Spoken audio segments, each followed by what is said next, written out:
Ferret-faced fool Jesse Waters, the pointy-nosed guy with the Greg Brady wig, who once stalked his second wife by slashing her tires while he was still married to his first wife, has thoughts on what it means to be a man. So he even called in an expert, but it's Fox News, and they don't have one. So then he called Stephen Miller, White House wedgie victim, who once emptied a whole can of spray cheese on his head in an attempt to look less ghoulish and more like a Chia Pet lab accident.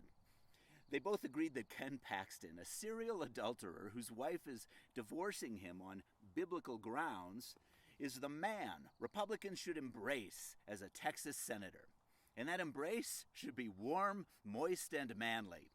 No word yet on whether those biblical grounds included a little Deuteronomy, if you know what I'm saying. Now, Paxton, for his odd, doughy looks and his apparent kleptomania when it comes to expensive pens or expensive government contracts, is not what one might draw as a rendition of masculinity. And when it comes to respecting women, he has a bit of a wandering eye. He also just released back into the wild a child essay fancier whose specialty is young boys.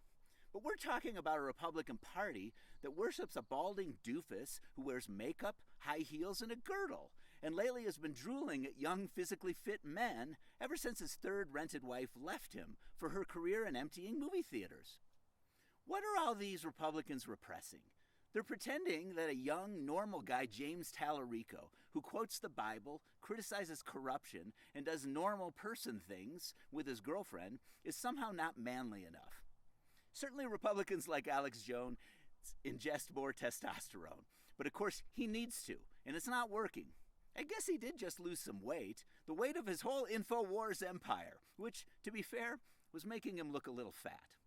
But if Republicans want to learn about masculinity, there was a guy who reminds me of Talarico. He was a carpenter, and he was largely a pescatarian who spent a lot of time protecting women and children. Republicans might want to look him up.